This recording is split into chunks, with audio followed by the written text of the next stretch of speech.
The river took the bridge in the autumn of 1887. Not violently, not all at once. The Gallatin ran high every spring, but that October it came down from the mountains swollen with 3 weeks of rain, and it found the old plank crossing at Render's Ford wanting.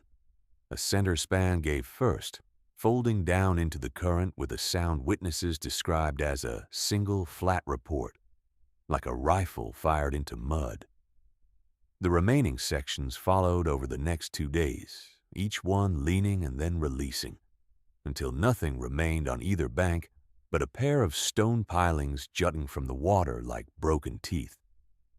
The crossing had served the valley for 21 years. It wouldn't be rebuilt.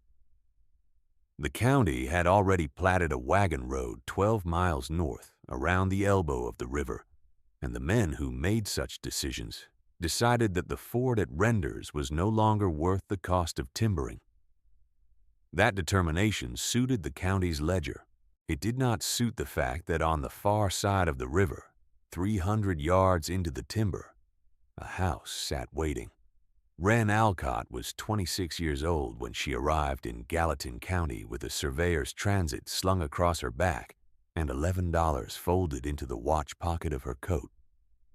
She had traveled from Billings by rail and then by a freight wagon, whose driver spoke almost no English and who deposited her without ceremony at a crossroads outside the town of Harlow, pointing once down a dirt track before clicking his team forward. She stood in the October cold and read the land the way her grandfather had taught her. She noted the slope of drainage, the cut of old wagon ruts, the way a stand of cottonwood along a creek line marked water running westward. She picked up her pack and walked. She had come for the Survey Commission, and then she had learned at the clerk's office in Harlow that the Survey Commission had been given 2 weeks ago to a man from Bozeman who arrived by horse. The clerk, a young man with ink-stained cuffs, had not met her eyes when he said it. She stood in the clerk's office a moment longer than she needed to, looking at the county plat map hung crookedly behind his desk, and she saw the 2 stone pilings marked on the Gallatin, and beside them, across the river in the unincorporated timber, a parcel notation in faded ink. She asked what was on that parcel. The clerk glanced at the map and said he believed there was a house on it, or had been. Built in the 60s by a trapper or a homesteader, he could not say which. Nobody had been across since the bridge came down. Nobody had applied to cross. He seemed to consider the matter closed. Wren asked who held title. He looked through 2 drawers before finding a ledger so old its binding had split. The parcel was recorded under the name of a man called Anders Road, filed in 1864. There had been no transfer, no sale, no tax payment since 1871. She asked what a parcel with 16 years of unpaid taxes would cost at a tax lien sale. The clerk had not expected the question. He worked the arithmetic twice, using a pencil stub against the edge of the counter. He told her a figure. She took the folded bills from her watch pocket and counted 8 of them onto the counter. He looked at the money, then at her, and said the sale would not be official until it was recorded. She said she would wait. There is a particular category of purchase that makes onlookers uneasy. Not because the price is high, but because the buyer appears to know something the seller has not thought to ask about. Wren Alcott's purchase of the road parcel that afternoon made the 3 men who were present in the clerk's office visibly uneasy, though none of them could have said precisely why.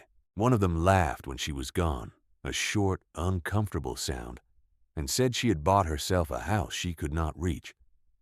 The others nodded, and they all went back to their business, and none of them thought about it further. Wren was already thinking about how to cross the river. She had watched the Gallatin from the county road bridge, 2 miles south, on her way into Harlow. She had noted the channel, the exposed gravel bars, the line of boulders below the old ford that kept the deep water narrow. Her grandfather had taught her to read moving water the way a carpenter reads grain. He had been a bridge surveyor for 23 years, working the territorial roads of Montana and Wyoming before his hands stiffened beyond use, and he had taken her on 3 summers of fieldwork, starting when she was 11. And she had learned from him not the romantic things a child might fix on, but the precise things. How to triangulate a crossing point, how to read scour depth from the shape of a pool, how to drive a survey stake in graveled bank that would not hold iron, how to read a plat map, not as a drawing but as an argument, each line a claim that the land itself would confirm or refuse. He had not been sentimental about the work. He taught her that sentiment was the thing that made you round a number and call it close enough. And that close enough was the thing that made bridges and boundaries fail in ways that cost people their property and sometimes their lives. He had surveyed a crossing over the Yellowstone in 1864 that held for 19 years, and he was proud of those years not as an achievement, but as a confirmation that the mathematics had been correct. And the mathematics being correct meant the crossing served the people who needed to cross. And that was the entire point. He had given her his transit when he died, and she had carried it since, and she had been told twice by survey offices that women were not employed in field positions, and she had gone around both refusals by contracting directly to smaller county commissions, and she had done good work, and the Bozeman man had taken this commission anyway. And she was standing on the bank of the Gallatin in October, cold looking at a house no one had entered in at least 16 years. She did not have a boat. What she had was a transit, a 50-foot surveyor's chain, a coil of half-inch rope, $11 minus 8, and the knowledge that the gravel bar 200 yards upstream created a ford, shallow enough if she read the riffles correctly, to cross on foot in the right season. October was not the right season. The river was still high from the rain. She spent her remaining money at the hardware on a second coil of rope and 2 iron stakes, and she went back to the bank at first light and drove the stakes into the gravel and ran a guide rope across the narrowest channel, swimming the far end over with the rope clenched between her teeth in the cold of the water, something she did not permit herself to think about until she was out of it. She pulled the rope taut and lashed it and crossed on the guide, chest deep, feet reading the bottom the way her grandfather had said feet could read a thing that hands had not yet touched. The current had more force than the surface suggested. She moved sideways, not upstream, not fighting it, her feet finding each gravel shift before she committed weight. The rope the only thing that held the crossing. Honest. The cold reached into her chest and made her breathing shallow, and she concentrated on her feet and on the rope and on the far bank, which was closer than she had expected it to be, and then not closer for a long time. She came through the deepest channel at a stumbling run, the bottom suddenly rising, and was on gravel and then on frozen mud at the bank's edge before she had finished deciding to be there. She came out on the far bank shaking and sat until the shaking stopped. The transit was dry. She had held it above the water on instinct, an instinct she recognized as her grandfather's. She counted 10 breaths, measured and deliberate, until the trembling in her hands was only the cold, and not the cold, and the river both. Then she picked up her pack and walked into the timber. The house stood in a clearing of perhaps half an acre, ringed by lodgepole pine that had grown considerably since the clearing was made. It was a single-story log structure, chinked with a mix of clay and grass that had held better than she expected, with a cedar shake roof that had sagged at the west end where a rafter had failed. A stone chimney, substantial for a one-room house, rose from the center. The door was closed. The 2 small windows on the south face were shuttered from the inside. She had expected ruin. She had budgeted for ruin mentally, the way her grandfather had taught her to budget for the worst plausible condition of a bridge before opening his transit case. What she found was a house that had been closed carefully by someone who intended to come back. The door latch was an iron lift mechanism, period standard, not locked. She set her hand on it and paused. The pause was not hesitation. It was the habit her grandfather had instilled. Before you open a thing, name to yourself what you think is inside. Test the guess against what you know. She knew the house had been filed in 1864 and that the last tax record was 1871. She knew someone had shuttered the windows from within. She knew the chimney had been pointed with fresh mortar within the last decade, meaning someone had been here since the bridge fell, or had crossed the river by another means. She lifted the latch and opened the door. The smell that came out was cold and dry and faintly of cedar, and of the particular stillness that accumulates in a closed room over years. Not rot, not death. Something more like the inside of a chest that has been packed carefully and not opened. She stood in the threshold and let her eyes adjust. The room was furnished.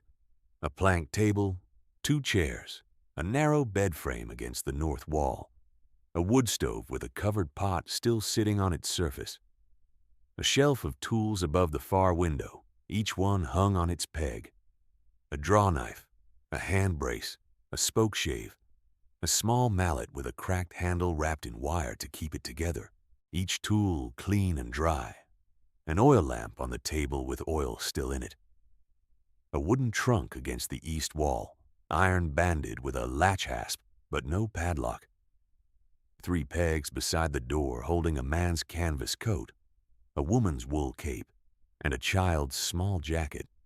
And she looked at these 3 garments long enough that she was aware she was looking at them before she made herself look away. She moved around the room without touching it. She looked at the pot on the stove, which held the calcified remains of something that had cooked down over years into an unidentifiable residue of beans or grain.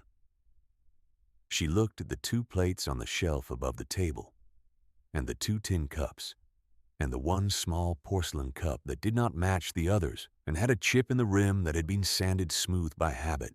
She looked at the marks on the door frame beside the north window, a series of notched cuts ascending at intervals, small at the bottom, taller as they climbed, which she recognized after a moment as a child's height record, the kind of thing a parent makes every year until the child grows past the need for it. The cuts went up to a height she estimated at about 52 or 53 inches and then stopped. There was no name cut beside them, just the marks and the years they implied, and the year they ended. She stood at the window and looked out at the clearing and the last of the light. The lodge poles were close and dark, and the clearing felt smaller from the inside than it had from the edge. Someone had chosen this place deliberately. The clearing, the stone chimney, the careful chinking, the tools hung on their pegs, and the pot covered on the stove. This was not someone who had left in a panic. This was someone who had left in order. What she understood, standing in the doorway of the roadhouse, was that this room had not been abandoned. It had been left. The distinction, her grandfather used to say, was the difference between a bridge condemned and a bridge rested. One would not bear weight again. The other was waiting. If you have ever stood in a place that held its breath for a decade and a half before you arrived to hear it, leave a word in the quiet below this story. Some silences deserve to be named. She did not touch anything that first day except the oil lamp, which she lit against the failing light, and the wood stove, which she opened and found clean and ready, with tinder and kindling stacked in a tin box beside it, as though whoever left had expected to return before the weather turned. She started a fire from her own matches and sat in one of the chairs, and read the room until she could not read it further in the low light, and then she banked the fire and slept on the bed frame with her coat over her. In the morning she opened the trunk. It was not locked, and she had already decided the night before that opening it was not a violation. She was a surveyor, and a surveyor measures what is present before drawing a line. What was present in the roadhouse was a question she was obliged, by the nature of her work and the nature of the purchase, to answer. The trunk held the following items: a bundle of letters tied with twine, addressed to Anders Road, postmarked between 1864 and 1870, from an address in St. Paul; a deed of homestead, signed and witnessed for the parcel she had purchased, granting it to Anders Road in March of 1864. A second document, folded separately, written in a hand that was not the deed's formal script but something more urgent, dated October through 1871, which she unfolded and read, standing up because sitting down seemed to require more certainty than she currently had. The document was a survey record, not a county survey, not a territorial filing, but a private survey, produced by Anders Road himself, who had been a surveyor. The record described in precise language that she recognized as the professional shorthand of the discipline the boundary lines of the road parcel and of the 3 parcels immediately adjoining it to the north and east. It named the legal descriptions of those parcels, and it recorded in a margin note written in a smaller hand what Road had found when he ran the lines. The Creekside parcel to the northeast, sold by the county to a land company in 1869 under the name Creston Timber and Land, was misdescribed in its recorded deed, and that its actual surveyed boundaries encompassed 14 acres of the Road homestead and an additional 32 acres of federal timber that had been listed in the Creston deed as private land and sold accordingly. Road had surveyed the discrepancy himself. He had written it down, and then, in October of 1871, something had happened, and the house had been closed. Wren set the document on the table and looked at it for a long time. She did not have the county plat map. She had what she had seen of it on the wall of the clerk's office, which was considerable, because she had looked at it with the intention of remembering what she saw. She had her transit. She had her chain. She had the survey record in Anders Road's hand. She spent 4 days running the lines herself. This is the work that is hardest to describe to someone who has not done it. Surveying is not walking. It is a discipline of attention and mathematics conducted in conditions that resist both. The timber was dense on the northeast slope, the understory thick with young growth that had come up in the years since Road worked the lines, and she had to clear sight lines with a hand axe before she could set the transit and read the angles. And the chain required resetting and checking at every station because the ground was uneven, and a chain pulled at angle gives a false measure. She worked in cold that turned her fingers clumsy by midday and kept her moving to counteract it. She ate what she had brought, and it was not much, and she worked until the light failed each day and returned to the house and the wood stove and the trunk's documents spread across the plank table. The first day she ran the western boundary of the Road parcel, which was the simplest line, running roughly north to south along a natural drainage, and she found it exactly where the homestead deed said it would be. The iron corners undisturbed by anything but 23 years of weather. She noted the bearing, wrote it, checked it twice. The transit was her grandfather's, an older instrument than the ones the county offices kept, but he had maintained it with a precision that age had not diminished. The vials level, the vernier reading clean. She trusted it the way she trusted her own hands. On the second day, she found Road's original stakes, iron driven deep, with his survey notations stamped on copper tags wired to each one. They were where his record said they would be.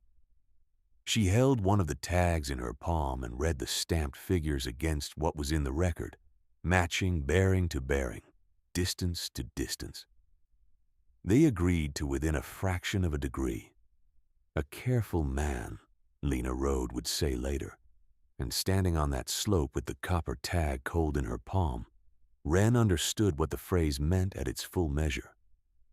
Road had not simply noted the discrepancy, he had staked it precisely with the intent that someone would be able to find it after him and verify it and act.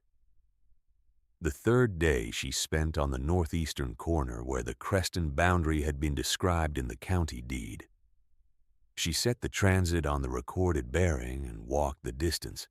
The line the county deed described ran through land that was plainly the Road homestead and continued into federal timber that the deed called private.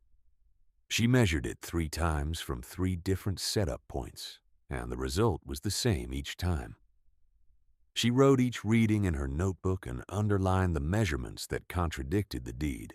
On the 4th day, she found the discrepancy in the Creston deed, as clearly as Road had, and she wrote her own record of it in the margin of her field notebook in the same professional shorthand, and her numbers matched his numbers exactly, as she had known they would, because careful work does not change with the calendar, and a boundary line does not move because a land company wishes it had. 46 acres. That was the measure of the wrong. 14 belonging to the Road homestead, now hers, that the Creston Company had sold to a timber consortium in 1874 and logged off in 1876.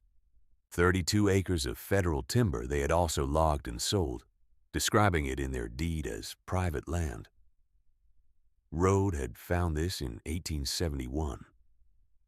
He had written it down, and then the family had left, and the bridge had come down, and the county had recorded no tax payments on the parcel, and nobody had crossed the river to look.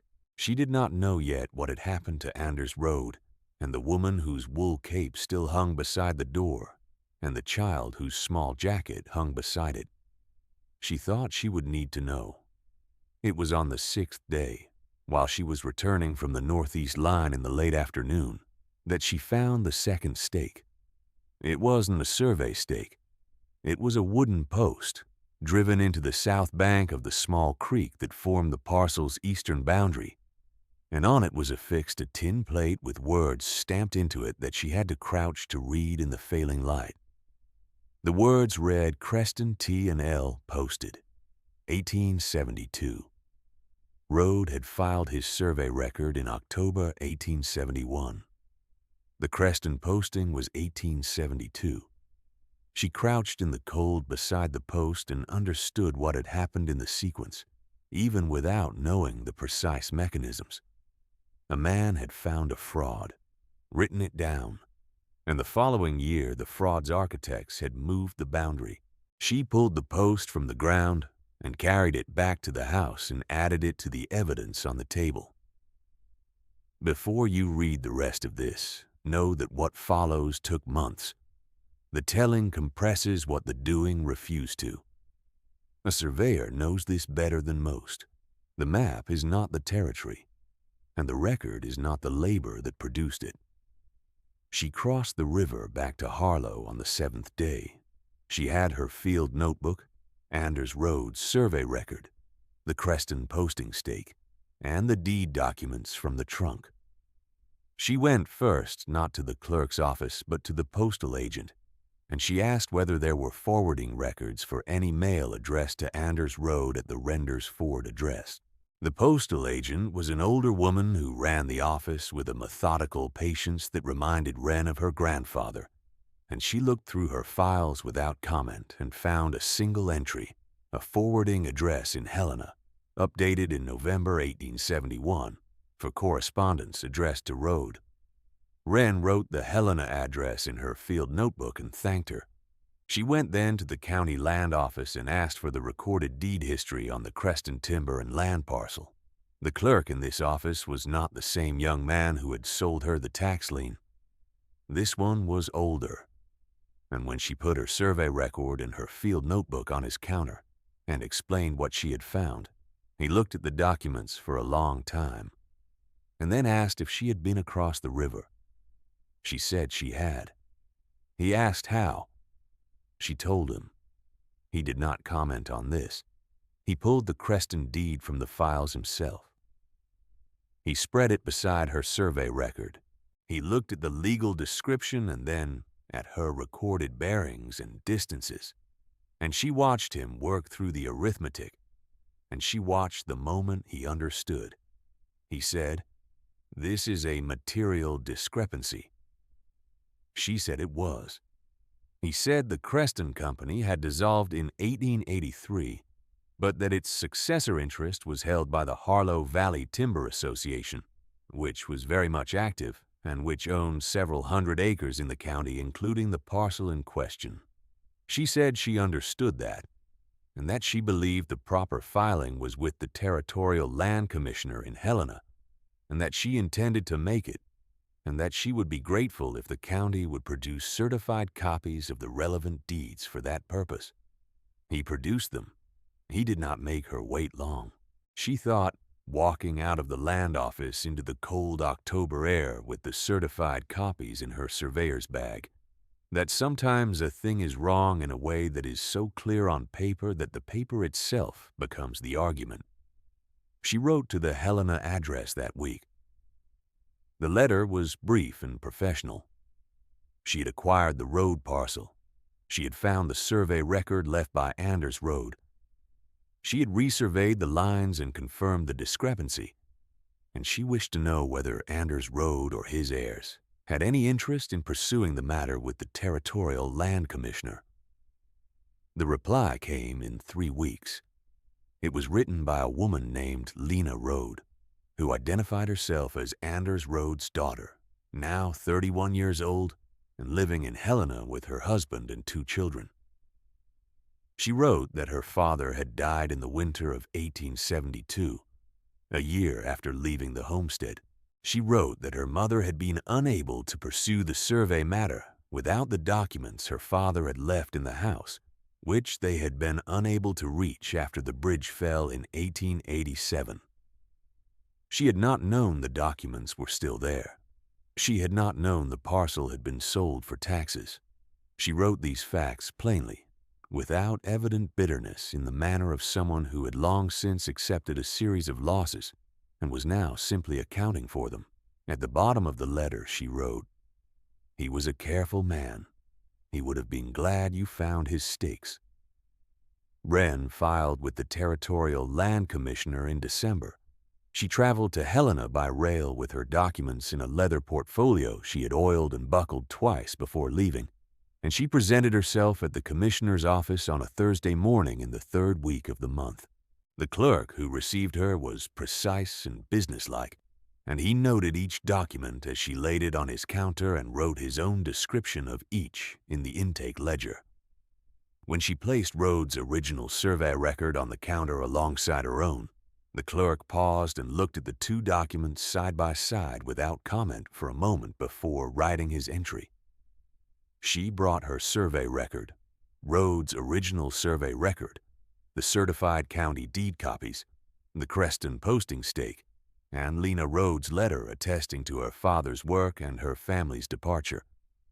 The commissioner's office assigned the case to an examiner who spent 6 weeks reviewing the boundary evidence and the chain of title. During those 6 weeks, Wren returned to Harlow and crossed the river twice more to make further measurements on the northern corners of the parcel, at the examiner's written request. She made the crossings alone, in January cold, the river lower and slower than it had been in October, the guide rope stiff with ice at the gravel anchors. She made the measurements precisely and returned the results by post. In February, the examiner issued a finding. The Creston deed was materially misdescribed. The 14 acres recorded within the road homestead boundaries were improperly conveyed. The 32 acres of federal timber were fraudulently listed as private land in the original Creston deed and in subsequent transfers.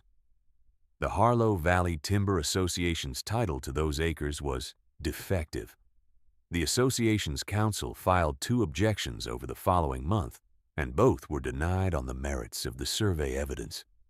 The objections were written arguments about timing, about the age of the original conveyance, about whether the misdescription was deliberate, or the result of imprecise field methods in 1869. The examiner's responses to both were short and technical. The survey evidence was what it was. The boundary was where it was. The deed said otherwise, and the deed was wrong. The timber had already been logged off in 1876 and could not be restored. What could be restored was the record. The defective deed transfers were voided.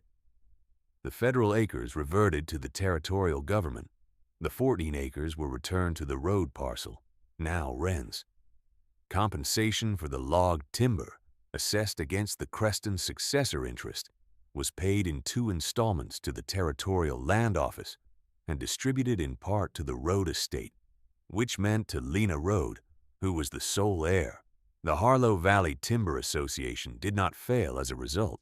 It was a large enough operation that the loss of disputed title to 46 logged acres was an inconvenience that its council managed quietly and that its principals discussed once at a meeting and then did not discuss again. There was no confrontation. There was no moment at which anyone stood before anyone else and was made to account in the open. The record was corrected. The money was paid. The defective deeds were voided in the county files. It was not dramatic. It was thorough. Lena Road came to Harlow in the spring. She came without her husband and children, which Wren thought she understood. Some things a person needs to do as themselves before they can do them as a mother or a wife. She crossed the river on a flat-bottomed ferryman's skiff that Wren had hired from a man 12 miles north, who brought it down the river for the purpose. It was May, and the water was calmer. They walked into the clearing together, and Lena stopped at the edge of it and stood looking at the house for a moment before she went any farther.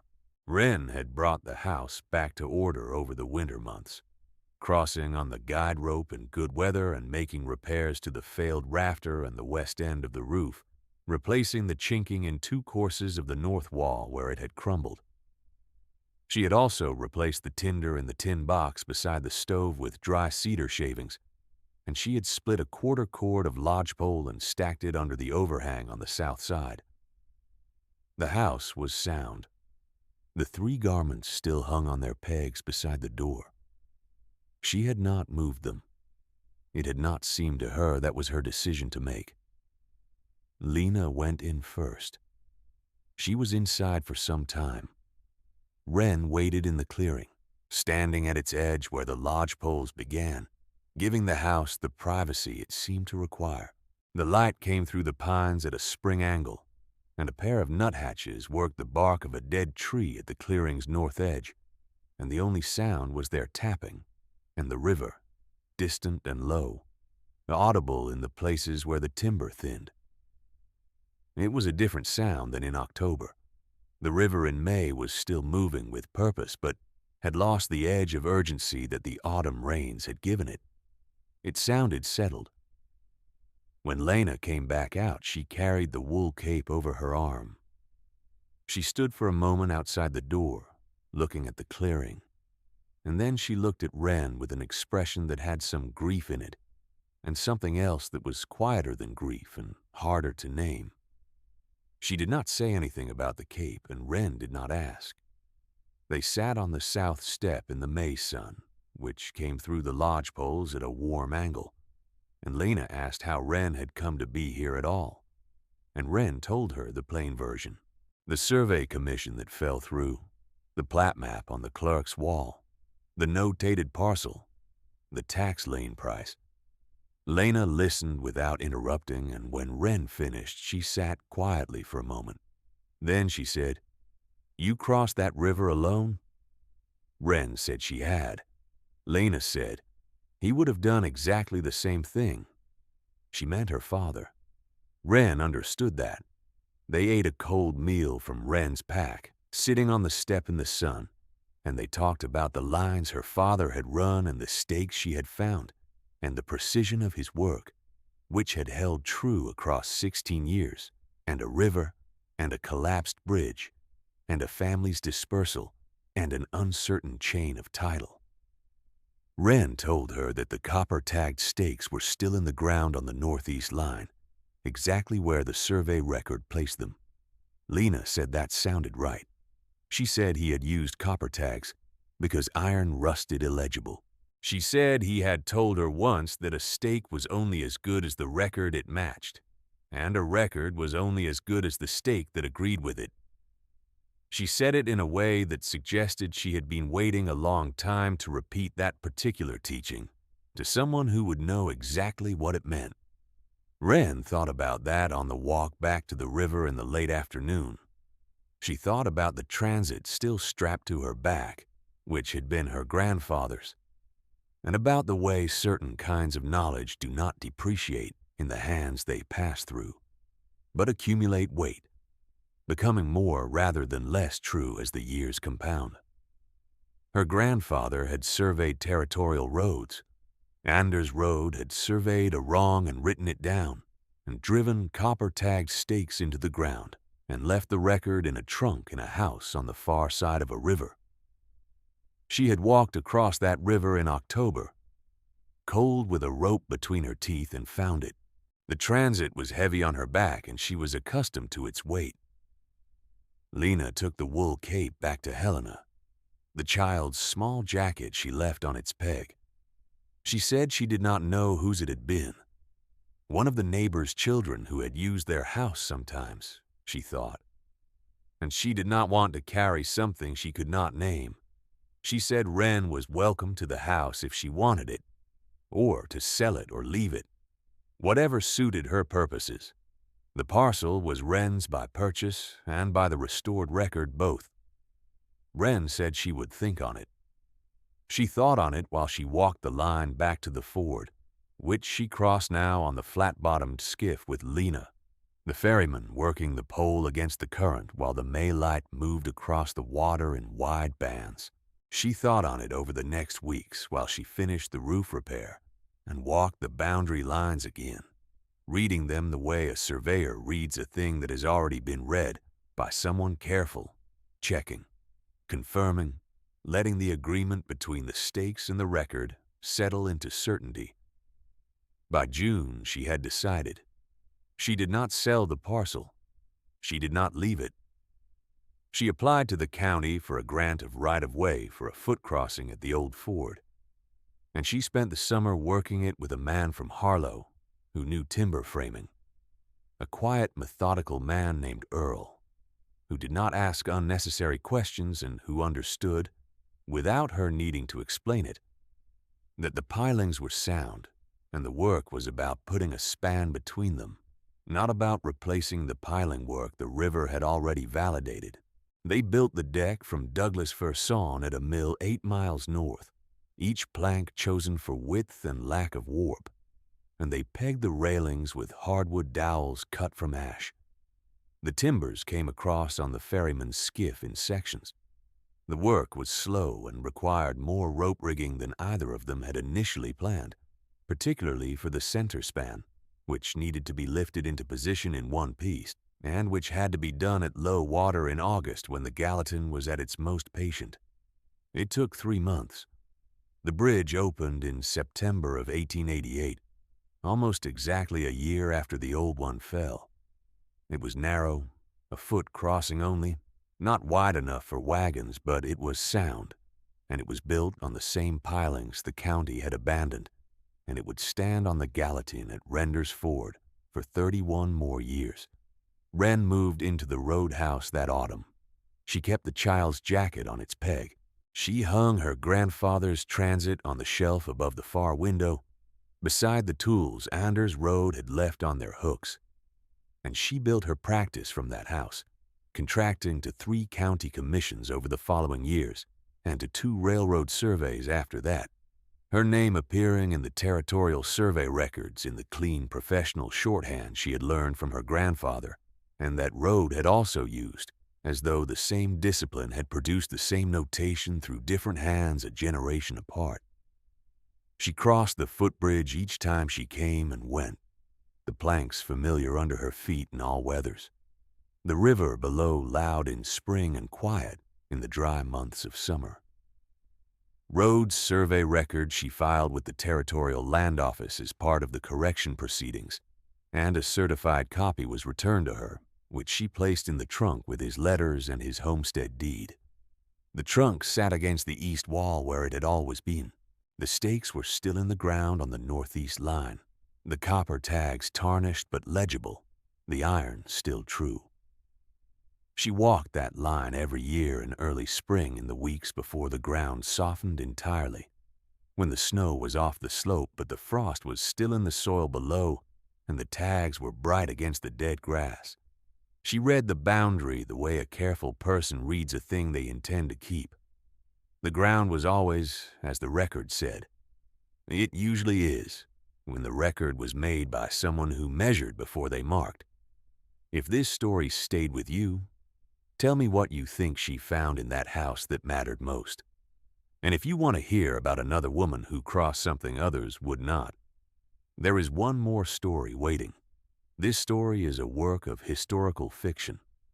The road parcel, Gallatin County land records depicted, the Creston Timber and Land Company, and all characters named here are invented.